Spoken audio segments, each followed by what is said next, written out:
लेकिन इस इंटरव्यू की जो कि एलेक्स फ्रिडमैन के साथ उन्होंने किया, प्राइम मिनिस्टर नरेंद्र मोदी साहब का ये इंटरव्यू इसलिए बहुत ज़्यादा वायरल हो रहा है कि इस पे उन्होंने जहां बहुत सारी बातें की हैं और अपनी पर्सनल लाइफ पर भी रोशनी डाली है, वहीं पर पाकिस्तान और चाइना के रिलेशंस पर भी बात की है। और वो बात ऐसी की है कि पाकिस्तान के लिए मोदी साहब ने बहुत ही हार्ड हिटिंग नैरेटिव अडॉप्ट किया है इस इंटरव्यू में, जबकि चाइना के लिए उन्होंने एक वार्मथ शो की है।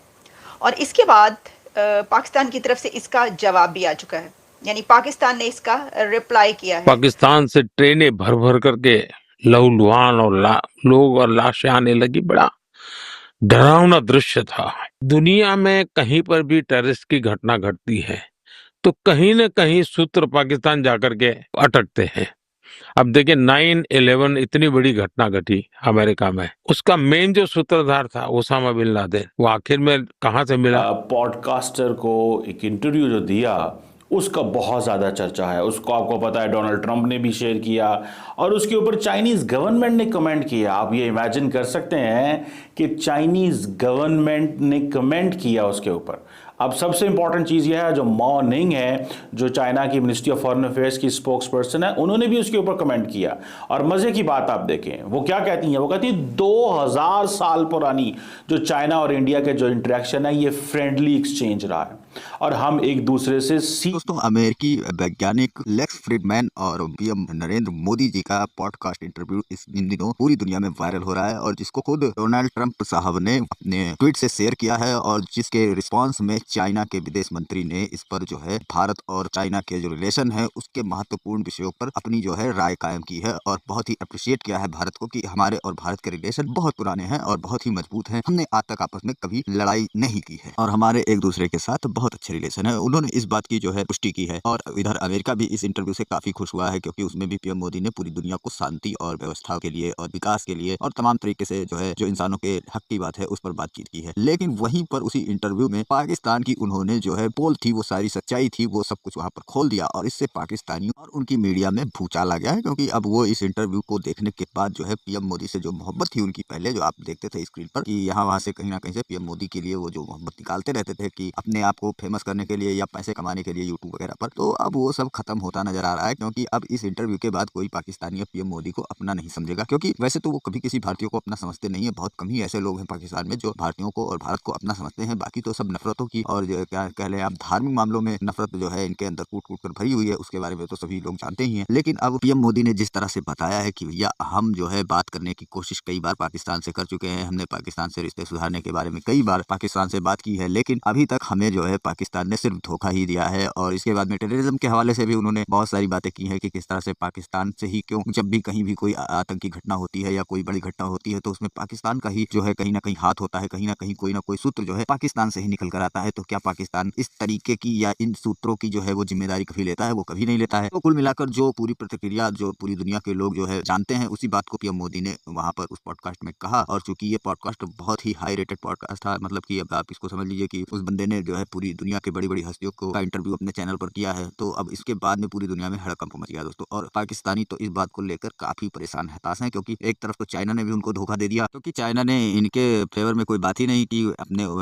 इस पॉडकास्ट के वायरल होने के बाद में चाइना के विदेश मंत्री ने भारत और चाइना के रिलेशन के बारे में तो काफी कुछ कहा, लेकिन जो पीएम मोदी साहब ने पाकिस्तान के विषय में कहा था उसको लेकर उन्होंने कोई बातचीत नहीं की। अब चूंकि पाकिस्तान अलग थलग पड़ता हुआ नजर आ रहा है इस पॉडकास्ट के बाद में और कोई इसका सपोर्ट करने वाला नहीं है और चाइना भी था वो भी भारत के सपोर्ट में चला गया, यूएस भी भारत के सपोर्ट में चला गया, तो पाकिस्तान अकेला बचता है। और उस पर जो इल्जाम लगे हैं उसको तो सभी ने स्वीकार भी कर लिया और पाकिस्तानी खुद भी इस बात को जानते हैं, लेकिन वो फिलहाल इन सब चीजों से मुकरते ही रहते हैं और भारत पर नाजायज जो है अपना जो तेवर है वो दिखाने की कोशिश करते हैं। तो चलिए वीडियो की और दिखाते हैं आपको पूरा मामला। वीडियो पसंद है तो लाइक करें, चैनल को सब्सक्राइब करें और शेयर करना ना भूलें। सीख रहे हैं। इट्स अ म्यूचुअल लर्निंग जिससे हमारे सिविलाइजेशनल कॉन्टैक्ट। अच्छा, और उनके वजीर आजम ने अपने हालात के मुताबिक बिल्कुल सही कहा है ठीक है। क्योंकि पाकिस्तानी फौज जिसने कश्मीर लेना था हम्म। वो पीटीआई में उलझी हुई है, ठीक है। जी, यहाँ के कानून में उलझी हुई हम है, आपस में लड़ रहे हैं, ये कह रहे जी हैं। आपस में लड़। ठीक है। तो फौज का ध्यान हमेशा मुसलमान होने के नाते बॉर्डर की तरफ होना चाहिए। ठीक है। तो वो सही कह रहा है भाई,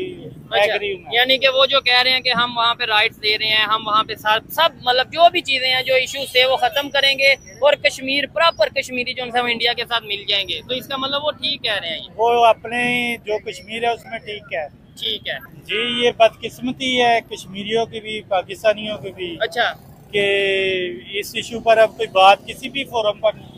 अब हम आटे के लिए बात करें या कश्मीर के लिए?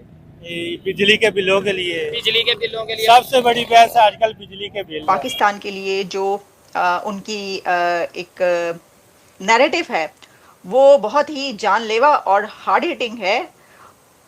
उसका अंदाज़ा इस बात से होता है कि सिर्फ अगर आप जो रिप्लाई आया है पाकिस्तान के स्पोक्स पर्सन की तरफ से वही पढ़ लें और वो देख लें तो आपको अंदाज़ा हो जाएगा कि मोदी साहब ने कितना ज़्यादा हार्ड हिटिंग उनके ऊपर जो नैरेटिव है वो अपनाया है। लेकिन हम आपके सामने दोनों बातें रखे रहते हैं। वो कहते हैं ना कि सही वो बिल्कुल एक धांसू किस्म का इंटरव्यू, धांसू इंटरव्यू है ये मोदी साहब का।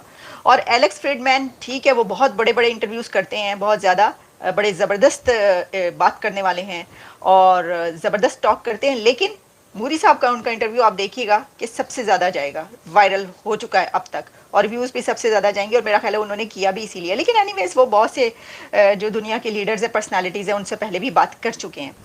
वहाँ पे लोग जो हैं, इंडिया की गवर्नमेंट है जो वहाँ पे काम करती है, लेकिन पाकिस्तान की जो गवर्नमेंट है ये कश्मीर में काम नहीं करती। अच्छा, ये जो बजट है वो कश्मीर को नहीं देती, ये उठा जाती है। ये ज्यादती है कि नहीं? ज्यादती है। ये ज्यादती है कि नहीं? ज्यादती। यानी मैं इधर खड़ा होकर कह रहा हूँ मुझे कश्मीर से बड़ा प्यार है, मैं कश्मीरियों के लिए जान भी दे सकता हूँ, लेकिन मुझे कोई 5,000 रुपया दे, 5 लाख रुपया दे के ये लोग कश्मीरियों की हेल्प कर दो, मैं पॉकेट में डालूं, घर चला जाऊँ, कैसा लगेगा? जी बिल्कुल आप सही कह रहे हैं, एग्री हैं आपके साथ। ठीक है। नहीं ये नहीं कह सकते, क्योंकि हमारी बहुत सी डेमोक्रेसी के साथ तो मिल चुके हैं ना? नहीं ये मिले। अच्छा अच्छा, अच्छा, हमारी रिश्तेदार। अलग रियासत है, हमारी अलग तारीख है, 600 साल की हमारी हिस्ट्री है। ये तो नहीं हो सकता हम इंडिया के साथ जाके मिल जाएं। ठीक है, हमारा अलग मुल्क होना चाहिए। कश्मीर अलग होना चाहिए। अलग स्टेट चाहते हैं कश्मीरी भी। अच्छा, पाकिस्तान के साथ रहना चाहते हैं आप? नहीं, हमारी अलग रियासत होनी चाहिए। इससे पहले आपको याद होगा, इफ यू हैव फॉरगॉटन, कि जो चाइनीज फॉरेन मिनिस्टर हैं वांग जी, उन्होंने कहा था dragon and elephant have learn dance together and they must dance together. ये है इस वक्त अप्रोच चाइना की तरफ से, और इंडिया की तरफ से जो अप्रोच है वो भी इसी तरह की है। वो समझते हैं कि हमें जो है वो बात करनी चाहिए और इंडिया के साथ कॉन्टीन्यूसली इंगेज करना है। चाइनीज़ ये समझते हैं और इंडियंस भी ये समझते हैं इंगेज करना है। सो मोदी साहब ने कहा पीसफुल कोएग्जिस्टेंस। ये पाकिस्तान ही है जो खामोश रहता है, इसकी लीडरशिप ही है जो खामोश रहती है। भाई शी जिनपिंग ना बोले तो कोई फ़र्क नहीं पड़ता। पूछें क्यों? कि शी जिनपिंग के पीछे जो फॉरेन ऑफिस है ना, वो इतना तगड़ा है कि जब वो बोलता है ना तो दुनिया वो उसको चलाती है। मेरा फॉरेन ऑफिस बोलता भी रहे तो कुछ नहीं दुनिया सुनती, मेरा फॉरेन ऑफिस बोलता रहे तो दुनिया नहीं सुनती। मेरा लीडर बोलेगा तो शायद दुनिया सुन ले, लेकिन लीडर मेरे को बोलने की आदत ही नहीं है।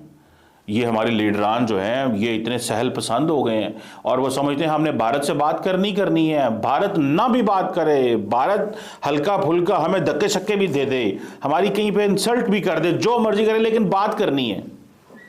मेरा ख्याल है this is not a time to talk right now. ये वक्त नहीं है बात करने का। अगर ये वक्त होता बात करने का तो बात हो सकती थी। नरेंद्र मोदी ने फैसला कर लिया है कि 2027 तक क्रिकेट तो होनी नहीं है, और जब क्रिकेट नहीं होनी, जब लो पॉलिटिक्स नहीं है तो हाई पॉलिटिक्स कहां से है? ये 1971 की जंग हुई है, कितनी भी हमने जंगें लड़ी हैं, ठीक है। उनमें हमारा सिक्का भारी है। मतलब उनके 36 सूबे, हमारे 4 सूबे हैं सिर्फ। अच्छा, तो हम 4 सूबे जो है उनकी 36 सूबों पे भारी रहे हैं। ठीक है। यानी जितनी भी जंगें हुई हैं वो हम जीते हैं। कुछ जंगें हैं हमारी, हम शिकस्त भी हुई है उनमें से। टोटल कितनी जंगें हुई हैं हमारी उनके साथ? काफी 1965 की हुई है, 1971 की टोटल कितनी हुई? 4 जंगें हुई हैं। 4 कश्मीर को लेके कि क्या आपको लगता है कि अब हमें ये कश्मीर इसको छोड़ के पाकिस्तान में जॉब्स की बात करनी चाहिए, एजुकेशन की बात करनी चाहिए? नहीं, बेसिक हमारा काम तो वैसे हमें कश्मीरी भाई जो है हमारे उधर, अच्छा, ठीक है, उनको हमें रिहा करवाना है, आजाद करवाना है। आजाद